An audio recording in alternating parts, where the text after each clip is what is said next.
Namaskar and welcome to Indian Diplomacy, show on national television about India's foreign policy, India's increasing footprint and influence in different regions of the world, India's major partnerships with important countries and institutions, and also how India is being seen as a leader and a provider of solutions to global problems.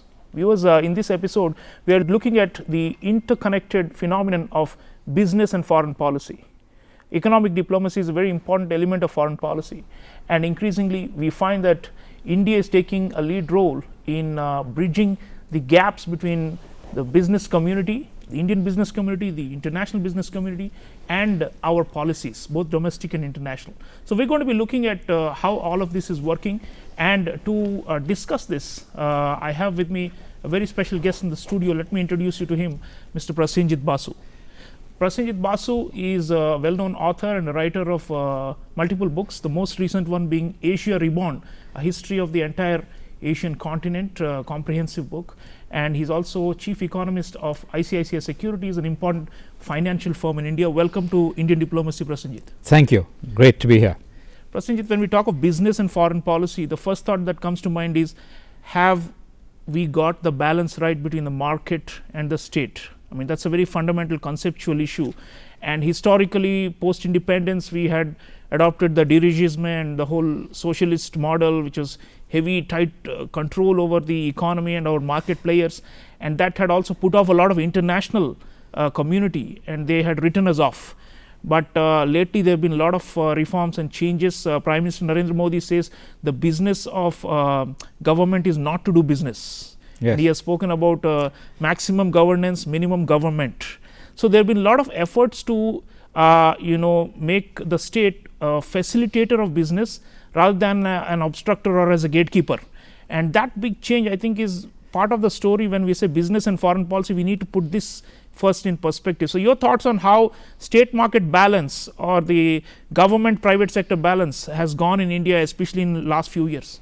Well, I think it's improved dramatically over the last 8 years, and the world is taking notice. If you look at India's equity market performance this year, at a time when most of the world was doing really badly in terms of equities being sold off around the world, India held up very well, and India began to see inflows of capital from July onwards this year, partly because India is now looking much more attractive, having deregulated. If you look back to history, at the end of the Second World War, during the Second World War, India had a tremendous system of controls in place. And unfortunately, the new governments that came in post-Second World War, the Dominion government of India and then the Republic of India after 1950, continued with policies that basically were very dirigist, and the comprehensive controls that India had were far more comprehensive than almost any capitalist economy in the world, perhaps even more than many so-called socialist and communist economies. Like suffocating type. It was absolutely suffocating. The panoply of controls that existed, some of them were removed in 1991, but many remained in place. And this government has done very well to reduce the regulations dramatically. It has drastically cut down regulation, and as a result, India's rankings in the ease of doing business reports that the World Bank used to publish until last year. They stopped publishing because China in particular was shown to be manipulating those reports. But those it's very clear that India has become a much easier place to do business, and ease of living has improved as well, as the government continues to stress. Coupled with all of this, there's been a dramatic reduction in the corporate tax rates. India now has one of the lowest corporate tax rates in the world, at an effective tax rate of 25%. The official is 22%, but with surcharges it comes to about 25%. For new manufacturing units, India offers a 15% tax rate, an effective rate of 17%. Now, if you go back to the Arthashastra of Kautilya, he says that a dharmic government taxes only 1/6 of income. So, in terms finally, we have the dharma of the state. We finally got to a dharmic taxation rate for new manufacturing units. With this greatly reduced taxation rate, India is now extremely competitive with the rest of the world. Now, I lived in Asia for 35 years, and the rest of Asia, East Asia, Singapore and so on, and there rates of taxation were always a lot lower, and people used to remark on the fact that India is a high tax regime. But now that is no longer the case. India is now competitive with even Singapore in terms of corporate tax rates, and the 17% rate is actually competitive with anywhere in the world. So that makes it a very attractive place. Huge difference. Yeah. So viewers, India is changing, and our attitudes to business, both the domestic business and foreign investors, has changed a lot. And as Mr. Prasenjit Basu just told us, there is a sea change, and in the Narendra Modi era, there's been like a second wave of reforms that have unleashed the entrepreneurial potential of our country as well. Let's hear from the man himself, Prime Minister of India, talking about this transformation and how India is open to business and why it's the best place to do business. And he's been like our main global salesperson in chief, and there's no better person than him than to tell us how much India has been changing on the question of business. Let's hear him. आज Bharat ease of doing business को बढ़ावा दे रहा है, सरकार के दखल को कम कर रहा है। भारत ने अपने कॉरपोरेट टैक्स रेट्स को सिंप्लीफाई करके, कम करके उसे दुनिया में मोस्ट कॉम्पिटिटिव बनाया है। बीते साल ही हमने 25,000 से ज्यादा कंप्लायंसेस कम किए हैं। भारत ने रिट्रोस्पेक्टिव टैक्सेस जैसे कदमों में सुधार करके बिजनेस कम्युनिटी का विश्वास लौटाया है। भारत ने ड्रोन्स, स्पेस, जियोस्पेशियल मैपिंग जैसे कई सेक्टर्स को भी डीरेगुलेट कर दिया है। भारत ने आईटी सेक्टर और बीपीओ से जुड़े आउटडेटेड टेलीकॉम रेगुलेशंस में बड़े रिफॉर्म्स किए हैं। साथियों, भारत ग्लोबल सप्लाई चेन्स में विश्व का एक भरोसेमंद पार्टनर बनने के लिए प्रतिबद्ध है। हम अनेक देशों के साथ फ्री ट्रेड एग्रीमेंट के रास्ते बना रहे हैं। भारतीयों में इनोवेशन की, नई टेक्नोलॉजी के अडॉप्ट करने की जो क्षमता है, एंटरप्रेन्योरशिप की जो स्पिरिट है, वो हमारे हर ग्लोबल पार्टनर को नई ऊर्जा दे सकती है। इसलिए भारत में इन्वेस्टमेंट का ये सबसे बेस्ट टाइम है। Viewers, you just heard from the Prime Minister of India about this transformation in the relationship between the state and the business, and he specially mentioned all the deregulatory reforms that have taken place. Prasenjit ji, Prime Minister has been going around the world from the day one he took office, or even before that when he was Chief Minister of Gujarat, wooing the international business community to come to India, to make in India. This has become, of course, a signature call of Indian foreign policy. He's even been asking our diplomats to do more in their foreign missions to attract greater inward FDI into India. And this, the results are showing. Last financial year 2021-22, we almost got 85 billion US dollars in inward FDI. And when Prime Minister came to power 2014, it was just around 45 billion on average. So at this rate, you know, the potential is quite high. I looked up the World Investment Report of the UN, which says that we are number 7 now in the entire world in inward FDI, in attracting foreign capital. So that has been a success story, and both in the terms of the commitments and the actual flows coming into the country for manufacturing and in services and all that.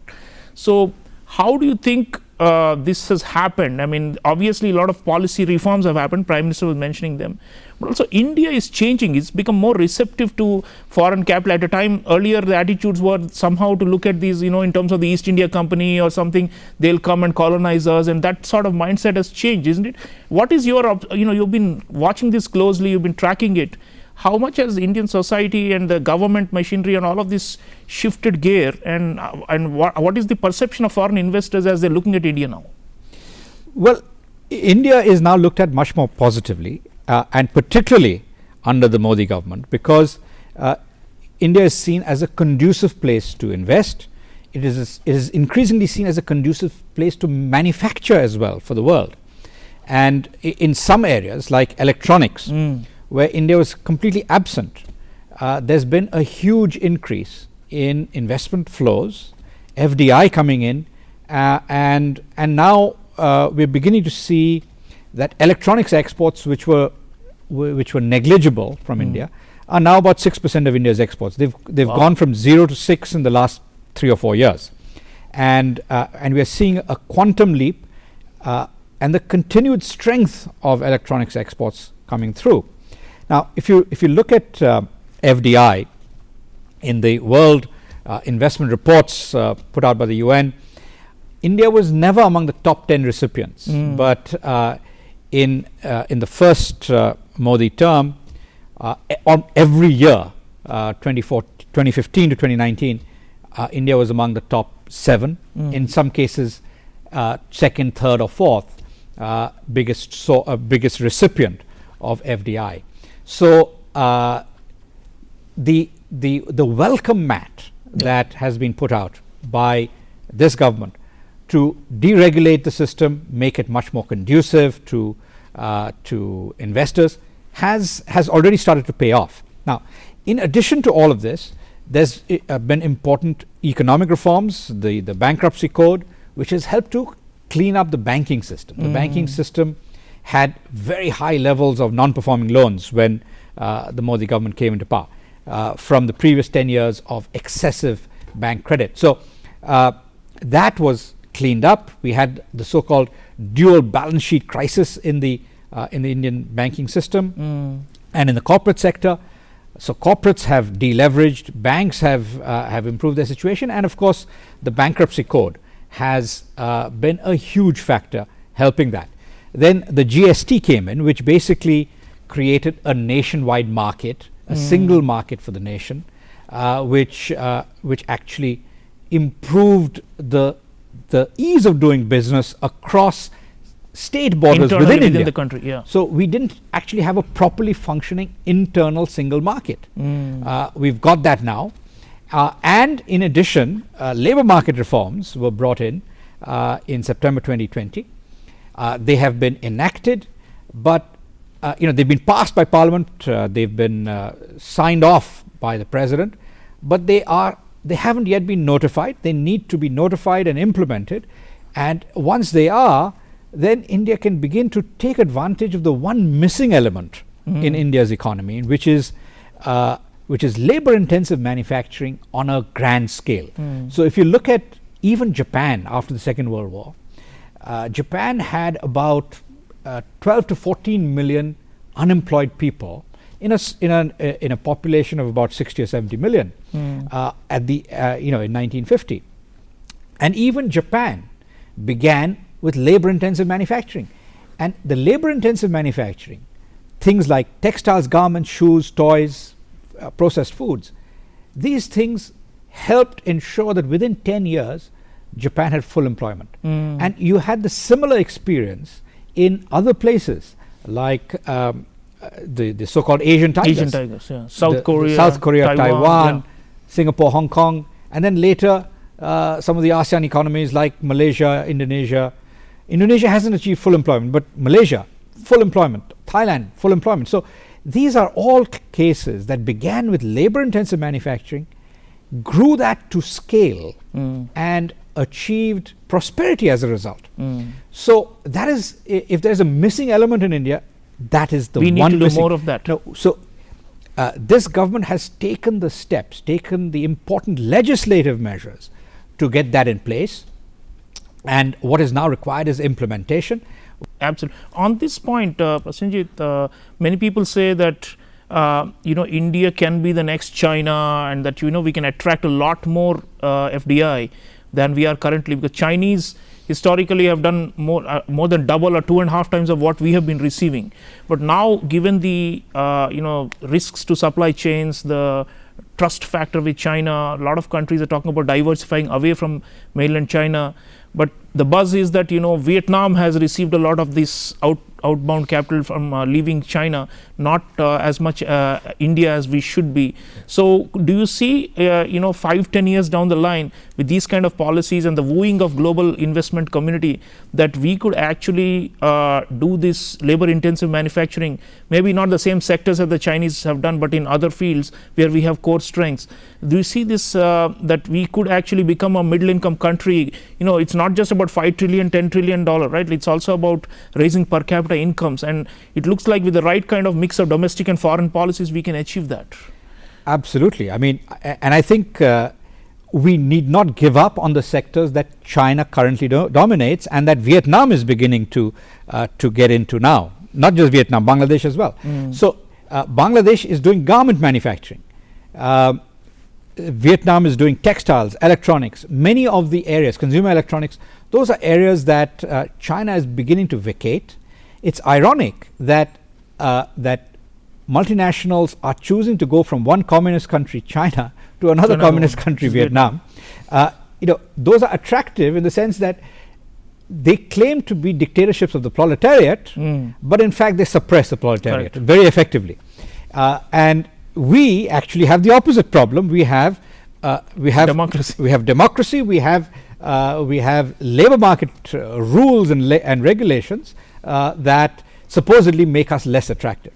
Now, some of those things are being reformed, and I think in particular, India now has something called a contract labor law, which basically allows you to have fixed-term contracts for labor, which overcomes some of the issues of flexibility in the labor market. And so if you look at India's textile and garment exports today, they are about 1/8 to 1/9 of China's. That is the opportunity. We could take even half that, and our share, our textile and garment exports would quintuple. They would be 5 times what they are now. So there is a huge opportunity. Viewers, already Prasenjit Basu and I have been talking about exports and trade, and this is one booming sector right now. We have crossed $420 billion in goods exports in the last financial year, and that's been a phenomenal success. And our Commerce Minister Piyush Goyal says we may goods and services together touch $750 billion of exports this coming year. So, and with a lot of enabling policies by the government, and this has of course to do with also a lot of free trade agreements that we are signing now, and we are more open to them. Let's watch this interesting report about a recent free trade agreement India signed with Australia, and how this could be a game changer, and continue the discussion.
So viewers, you just saw a very landmark trade agreement, bilateral trade agreement with Australia coming through, and we have more in the pipeline. Prasenjit ji, the thing is, India has become much more open and interested in these free trade agreements than in the past, and we are less defensive about trade, unlike in the earlier times. So this economic diplomacy has many, it's creating these virtuous cycle that generates more business opportunities both for partners like Australia or the UAE. We have one being negotiated with the UK, Canada, Gulf Cooperation Council countries. There's the European Union itself. The US as well. The US also potentially. So this is also part of the story, isn't it, of how foreign policy should enable business, and our commercial diplomacy is really opening new doors, and this is a big change from the past, because we used to be very hesitant about trade agreements. So your thoughts on how this will enable further trade and investment cycles that will boost and benefit both sides? What we are saying is not just India's economic growth or India's prosperity. Here actually we are even arguably bailing out friendly countries, like-minded nations which had been overly dependent on China, and providing an alternative. So you see, the argument being made in Australia for the importance of the trade agreement with India is that India can replace China as the biggest market for Australia. Now, that is a very valid argument, but it's an argument that will play out over the next 10 to 15 years. Now, for instance, Australia is a major exporter of coal, iron ore, bauxite for aluminium. So now, if you look at the world steel sector, the world's biggest steel producer is China. China produces more than half the world's steel, more than half the world's aluminium. India is the second biggest producer of both steel and aluminium. But India is currently about 1/9 the size of China in terms of its annual production. So over time, that gap is going to close. But one of the reasons why that gap exists is because China is a non-market economy. It keeps investing without thinking about the profitability of new investments. And the rest of the world trades with China as if it's a normal economy. That, not just India, but the rest of the world needs to introspect about whether that is appropriate. Now, of course, the US, the Western world is beginning to wonder about the wisdom of its open embrace of China. And as that embrace becomes a little looser, the opportunity for alternatives to emerge will grow. And the natural alternative is India, because India offers the potential for a huge market, and certainly India's steel production could triple over the next 10 years without really causing too much disruption domestically. So if that happens, then India will suck in a lot of imports of iron ore, raw materials, and the potential beneficiary is going to be someone like Australia. So that relationship exists. Similarly, the fact that we've signed an FTA with the UAE. UAE is our third largest market. There are lots of Indians, of course, in the UAE, and so India exports Diaspora, a lot. India exports a lot to the UAE, and also to the rest of the GCC. So the GCC is now beginning to want to join the India-UAE FTA. So those are natural relationships.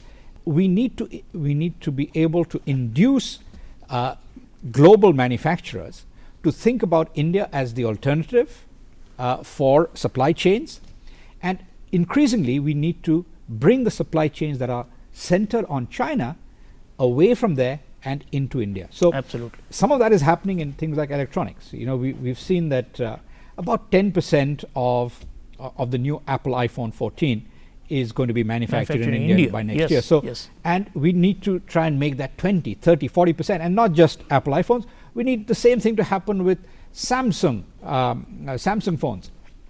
And similarly with the others. And semiconductors, now we are got a mega investment of Foxconn in Gujarat, Yes. $19.1 So billion. there are different types of semiconductors. So things like application-specific integrated chips are areas, and then things like television screens and computer screens. So there are parts of the supply chain that we need to capitalize on, we can try to capture and bring in. Absolutely. And once you achieve a critical mass, then you get an even greater amount of investment automatically coming in. And absolutely, the thing is, India is on the move. A lot of positive developments have happened.